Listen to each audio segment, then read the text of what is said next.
akan membahas tentang efek COVID-19 terhadap perusahaan multinasional.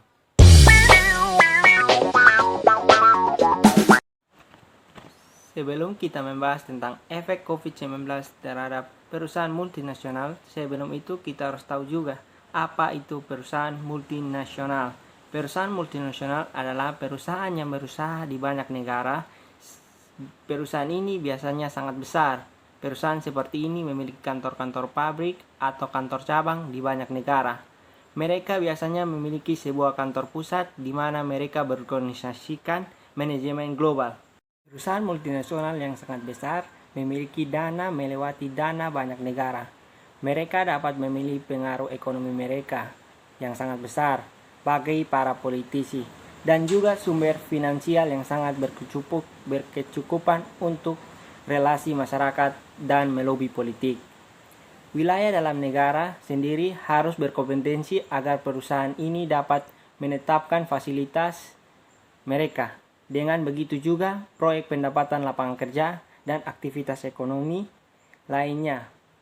Wilayah tersebut untuk dapat berkompetensi, negara-negara dan distrik politik regional seringkali mengeluarkan insentif kepada PMN seperti potongan pajak, ketentuan pemerintah, atau infrastruktur yang lebih baik.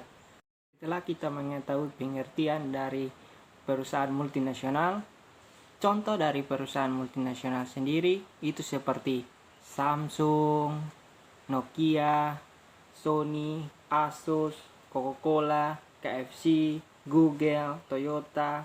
Efek COVID-19 terjadi di banyak negara. Contohnya negara Cina.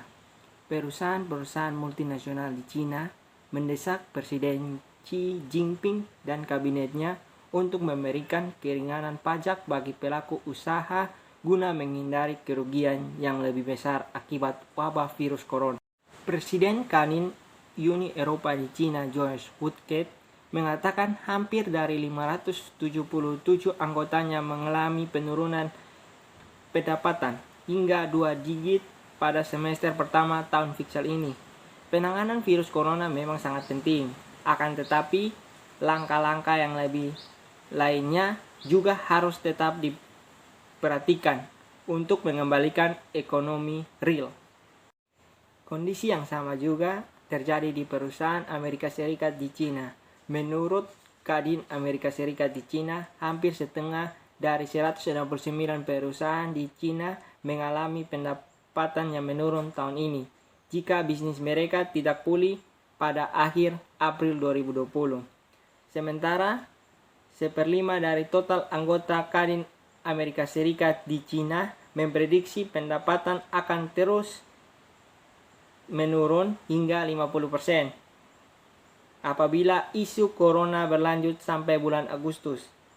Tak hanya itu, sebanyak 10% anggota juga sudah melaporkan kerugian hingga 70.000 US dollar per hari. Dilansir dari Forbes News, beberapa pemerintah daerah Cina telah meluncurkan beberapa kebijakan untuk pengusaha. Meski masih terlalu dini untuk menghitung dampak wabah corona terhadap prospek bisnis jangka panjang, kebijakan itu misalnya berupa keringanan pajak, mengurangi biaya sewa properti, untuk membantu keberlanjutan bisnis asing yang beroperasi di Cina. Sekian, itu saja yang bisa saya sampaikan dan saya jelaskan. Terima kasih.